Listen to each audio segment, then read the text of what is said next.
बिस्मिल्लाहिर्रहमानिर्रहीम। देखें भाई, खामोश हो जाएं। सबसे पहला टॉपिक है हमारा डिफ्यूजन। अब हमने लास्ट टाइम डिस्कस किया है कि जो गैस के मालिक्यूल हैं वो रैंडम मोशन करते हैं।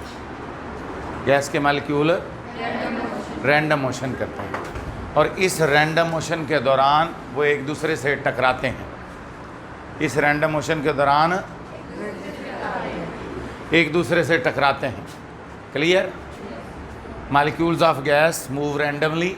Molecules of gas move randomly. इस रैंडम मोशन के दौरान वो एक दूसरे से टकराते हैं और टकराने के बाद उनकी जो डायरेक्शंस हैं वो चेंज हो जाती हैं। ये बातें हम ऑलरेडी पढ़ चुके हैं, जो आप लोगों के माइंड में पहले बातें क्लियर हैं। तो ये बात दोबारा सुन लें। मालिक्यूल्स ऑफ गैस जो है वो रैंडमली मूव करते हैं, मतलब बेतरतीब, कोई उधर जा रहा है, कोई उधर जा रहा है, कोई उधर जा रहा है। बिल्कुल उनकी मोशन रैंडम होती है, डायरेक्शनलेस होती है और इस मोशन के दौरान वो एक दूसरे से टकराते हैं। टकराने के बाद वो मिक्स हो जाते हैं। जैसे मैंने लास्ट टाइम आपको स्नोकर की बॉल्स की एग्जांपल दी थी कि पहले वो एक जगह पर पड़ी होती हैं, थोड़ी देर के बाद वो सारे टेबल पर फैल जाती हैं। इसका मतलब ये हुआ कि मालिक्यूल भी बिल्कुल बॉल की तरह होते हैं, लेकिन स्नोकर की बॉल हार्ड स्फेरिकल बॉल होती हैं और ये जो बॉल हैं ये हॉलो स्फेरिकल बॉल होती हैं। Hollow spherical ball like football. समझ आ गई बात? अंदर से खाली, बाहर से गोल। जो स्नोकर की बॉल होती है वो अंदर से भी भरी होती है, खाली नहीं होती, हार्ड होती है। उनको हार्ड स्फेरिकल बॉल कहते हैं और ये जो फुटबॉल है उसको हॉलो स्फेरिकल बॉल कहते हैं। तो बेसिकली जो मालिक्यूल्स ऑफ गैस हैं वो लाइक हॉलो स्फेरिकल बॉल्स होते हैं। क्लियर? वो एक दूसरे से टकराते हैं और टकराने के बाद क्या होता है? मिक्स हो जाते हैं। टकराने के बाद और इस मिक्सिंग को डिफ्यूजन कहा जाता है। इस मिक्सिंग को तो इसको आप कैसे डिफाइन करोगे? The inter mixing of the gas molecules due to collision. Clear? अब एक होमोजेनियस मिक्सचर बन जाएगा इसके अंदर, इज कॉल्ड डिफ्यूजन।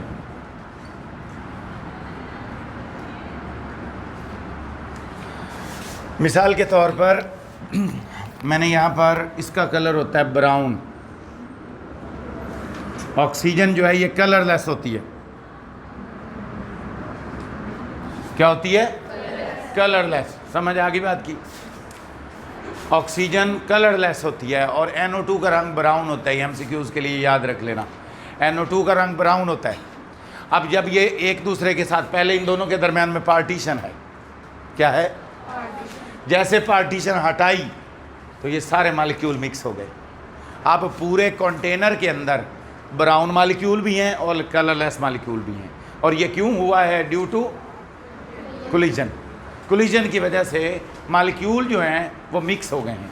कोलिजन की वजह से इसको हम डिफ्यूजन कहेंगे। क्लियर? अब मिसाल के तौर पर फॉर एग्जांपल आपके सामने एक मालिक्यूल है, वो टकराने के लिए आ रहा है। आपको बताया है कि वो सिर्फ एक दूसरे के साथ नहीं टकराएंगे बल्कि कंटेनर की वॉल्स के साथ भी टकराएंगे। बल्कि जब कंटेनर की वॉल्स के साथ टकराएंगे तो फिर भी क्या होगा? फिर भी टकरा कर वो वापस आएंगे, सेम सूरत हाल होगी। लेकिन अगर हम वहाँ से सुराख कर दें तो वो मालिक्यूल टकराने की बजाय क्या होगा? बाहर निकल जाएगा और मालिक्यूल का बाहर निकलना इफ्यूजन कहलाता है। अब याद रख लें, अंदर प्रेशर ज़्यादा है और बाहर प्रेशर कम है। अंदर प्रेशर बोलो, बाहर कम है। तो हायर प्रेशर से मालिक्यूल लोअर प्रेशर के थ्रू जो है स्मॉल होल जो है बाहर निकल जाएंगे और इनका बाहर निकलना जो है वो इफ्यूजन कहलाता है। क्लियर? मसलन इसको कैसे लिखोगे?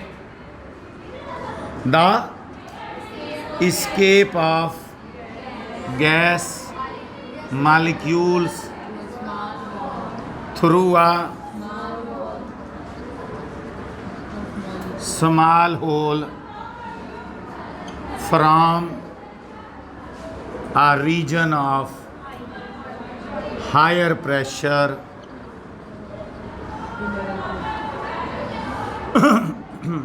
to the region of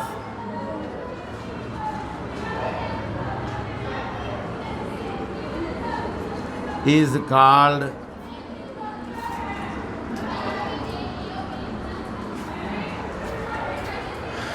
इस बात को दोबारा समझ लें। अगर आप किसी कंटेनर में भी छोटा सा सुराख करें तो उसमें से मॉलिक्यूल आहिस्ता आहिस्ता बाहर निकलना शुरू हो जाएंगे। मतलब कोई भी कंटेनर है जिसमें गैस भरी हुई है, अगर वहाँ छोटा सा सुराख किया जाए तो वहाँ से मॉलिक्यूल आहिस्ता आहिस्ता, और इन मॉलिक्यूल का बाहर निकलना इफ्यूजन कहलाता है। इन मॉलिक्यूल का बाहर निकलना the escape of gas molecule, escape mean बाहर निकलना, थ्रू अ स्मॉल होल, एक छोटे से होल के जरिए, from a region of higher pressure, इधर अंदर प्रेशर ज़्यादा बाहर कम है, हायर प्रेशर से to the region of is called fusion. Clear? यहाँ तक कोई कंफ्यूजन है तो पूछ लो। आगे ग्राहम, एक थॉमस ग्राहम एक साइंटिस्ट है जिसने इस लॉ को पेश किया। इस लॉ को समझा देता हूँ, पहले यहाँ तक आप देख लें। अगर आपको कोई प्रॉब्लम है तो आप इन दोनों के मुतल्लिक पूछ सकते हैं। चलें आगे। अगला जो पॉइंट है वो ज़रा समझ लें। आपको बताया गया है जब डेंसिटी ज़्यादा होती है तो इसका मतलब मॉलिक्यूल करीब करीब होते हैं। ज़रा तवज्जो से समझना। जब डेंसिटी ज़्यादा होती है तो मॉलिक्यूल करीब करीब होते हैं। जब मॉलिक्यूल करीब होंगे तो उनके दरमियान फोर्सेस ऑफ अट्रैक्शन ज़्यादा होंगी। जब मॉलिक्यूल उनके दरमियान फोर्सेस ऑफ अट्रैक्शन ज़्यादा होंगी। जब फोर्सेस ज़्यादा होंगी तो अल्टीमेटली वो इतनी तेज़ी से मूव नहीं कर सकेंगे। ऐसे ही है ना, मसलन एक लड़की को दूसरी लड़की ने ज़ोर से पकड़ा हुआ है, वो मूव कर सकेगी? नहीं। इसी तरह अगर उसने थोड़ा स्लोली पकड़ा है तो वो थोड़ा बहुत मूव, अगर पकड़ा ही नहीं तो वो फ्रीली मूव कर सकती है। ऐसे ही है। अगर वो ये बताना ये चाह रहा है कि जब डेंसिटी ज़्यादा होती है तो मॉलिक्यूल के साथ ज़्यादा फोर्सेस से जुड़े होते हैं।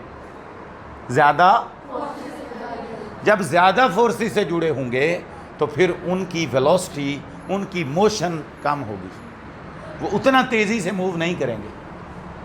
जब उतना तेज़ी से मूव नहीं करेंगे तो फिर उनके कोलाइजन के चांसेस भी कम होंगे। मेरी बात का फॉलो कर रही हैं?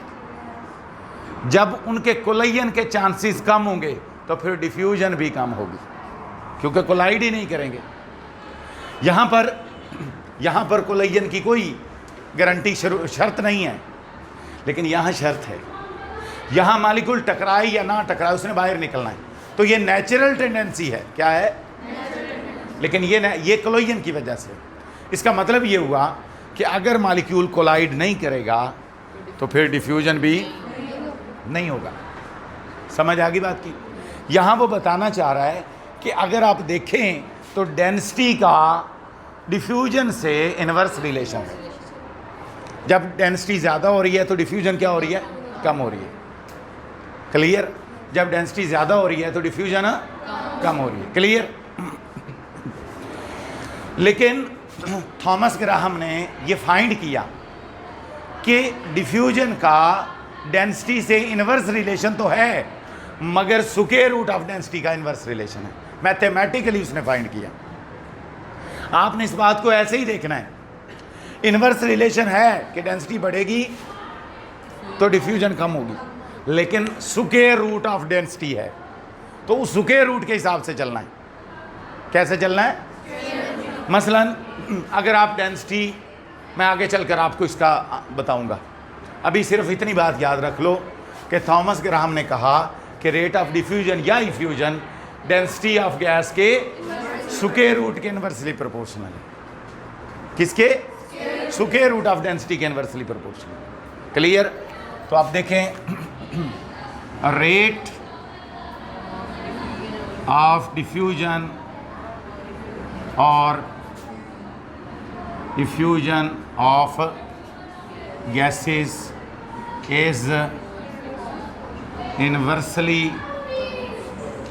proportional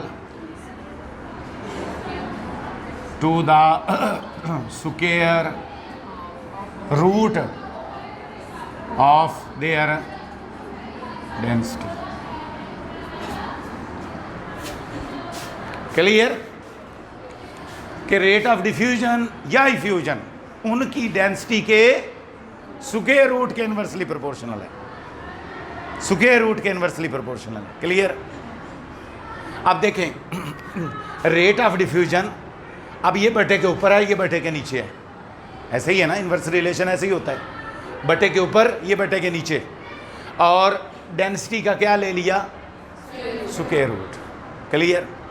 अब रेट की जगह आर लिख दिया और डेंसिटी की जगह डी लिख दिया, वो तो पहले लिखा हुआ था। अब आप डी इधर डिवाइड हो रहा है, उधर जाके क्या हो जाएगा? मल्टीप्लाई। क्लियर?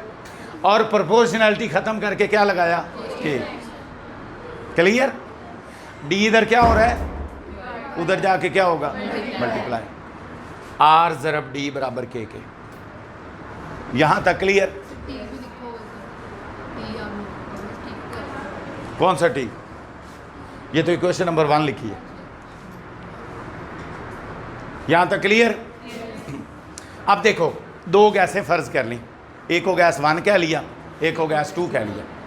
गैस 1 की रेट ऑफ डिफ्यूजन R1 ले ली और डेंसिटी D1 ले ली। समझ आ गई? ना समझ आई तो पूछ लेना है। अब ज़रा इधर तवज्जो करो, किसी बच्चे को नज़र ना आए तो आप देख सकते हैं, खड़े होकर भी देख सकते हैं। आर की जगह पे R1 लिख दिया, इसकी जगह डी की जगह पे D1 लिख दिया बराबर के। क्लियर? अब दूसरी गैस जो है उसके रेट R2 फर्ज कर ली और डेंसिटी D2। क्लियर? R की जगह पे R2 लिख दिया और D की जगह, समझ आ गई? अब के बराबर है तो लेफ्ट साइड के बराबर होगी। समझ आ गई? यूं समझ ले, ये वाली साइड इस साइड के बराबर है तो ये वाली साइड जो है इस वाली साइड के बराबर होगी। समझ आ गई?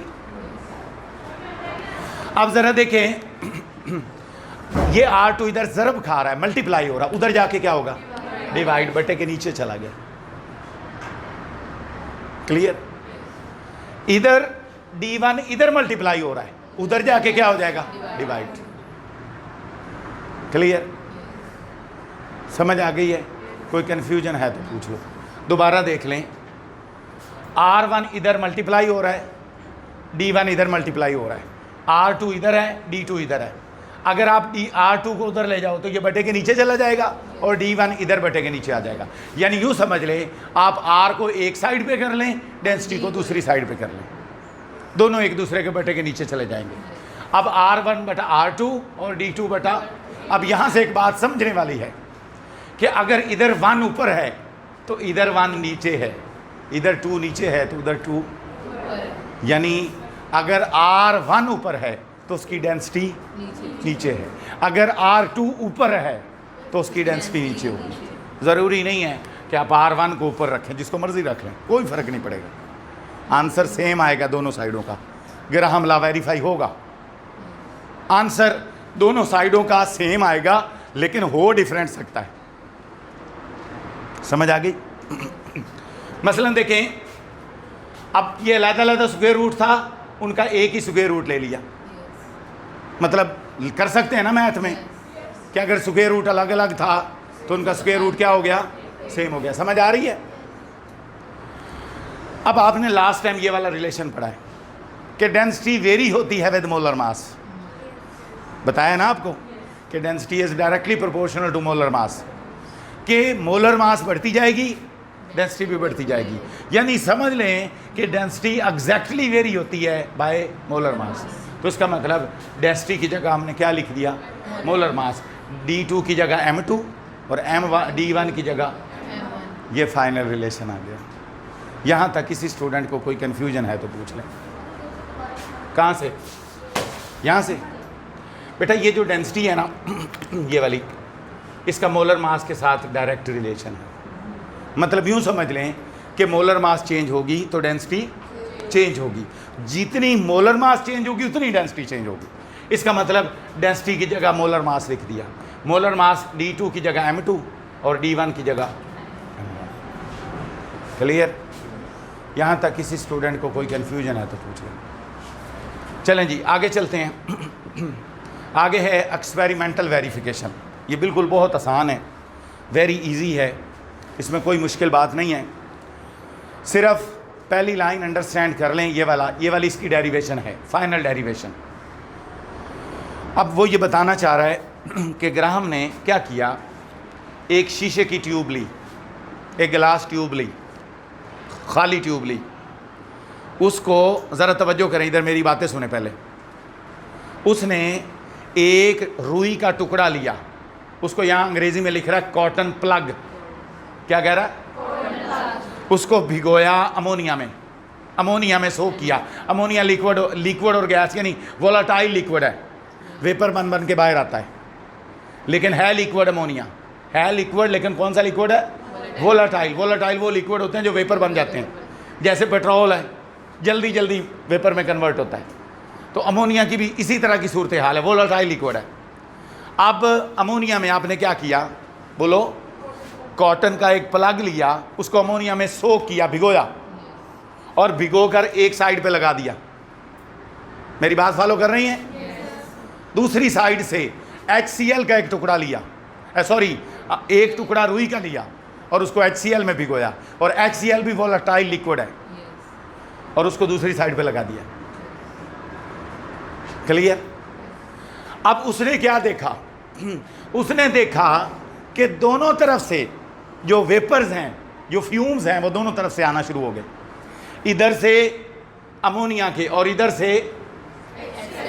और उसने देखा, उसने ऑब्जर्व किया कि अमोनिया जो है उसके मालिक्यूल ने ज़्यादा फासला तय किया, अमोनिया के मालिक्यूल्स ने, और HCl के मालिक्यूल ने कम फासला तय किया। अगर अमोनिया के मालिक्यूल ने ज़्यादा फासला तय किया है तो इसका मतलब उसने समझा कि उसकी डिफ्यूजन ज़्यादा है, उसकी वेलोसिटी ज़्यादा है, इसीलिए उसने ज़्यादा फासला तय किया। जाहिर बात है जो स्लो जाएगा वो कम फासला तय करेगा एक ही टाइम के अंदर, और जो तेज़ जाएगा वो फासला भी ज़्यादा कवर करेगा। उसने कहा कि जनाब टाइम एक है, इसने ज़्यादा फासला तय किया है, इसलिए इसकी डिफ्यूजन ज़्यादा है, इसलिए इसकी डिफ्यूजन, और HCl ने कम फासला तय किया है। बोलो HCl ने, लिहाजा HCl की डिफ्यूजन कम है। अब जहां पर वो मिले वहां पर आप जरा तवज्जो कर लें, NH3 प्लस HCl तो क्या बना? NH4Cl अमोनियम क्लोराइड को कहते हैं, और अमोनियम क्लोराइड के वाइट फ्यूम्स बने। क्या बने? जहां पर उन्होंने जंक्शन किया, मिले, at the point of junction white fumes were produced, at the point of white fumes were produced. इसका मतलब ये हुआ कि वाइट फ्यूम्स जो हैं वो बनने का मतलब ये है कि वहाँ पर रिएक्शन हुआ है, ये उनका जंक्शन पॉइंट है। जंक्शन से इधर HCl का फासला मैयर कर लिया और इधर अमोनिया का कर लिया, और फिर उसी फासले को उसने डिफ्यूजन कह दिया। क्लियर? अब उसने क्या कहा? उसने कहा कि RNH3 ऊपर ले लो, RHCl नीचे ले लो, बराबर इधर क्या होगा? बोलो, MHCl ऊपर आएगा, ऐसे ही है। क्लियर होगी बात? ज़रा तवज्जो करें, आप इनकी वैल्यू पुट करो, इन दोनों की, उसकी कितनी है और नीचे,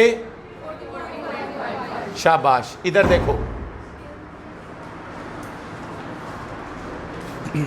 इधर देखो, या इधर नीचे पुट कर लो, कोई मसला नहीं। 59.5 डिवाइडेड बाई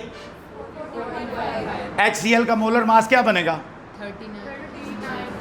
HCl का, हाइड्रोजन का 1, क्लोरीन का 35.5, तो टोटल कितना हो गया 36.5। और अमोनिया का, नाइट्रोजन का 14, हाइड्रोजन का 3, कितना हो गया 17। इसका स्क्वायर रूट, इसका जवाब भी डिवाइड कर लें 1.46 आएगा, इसका डिवाइड करके स्क्वायर रूट ले लें, इसका भी 1.46। दोनों साइडों का आंसर बराबर है, तो लिहाजा ग्राहम लॉ जो है वो वेरीफाई हो गया।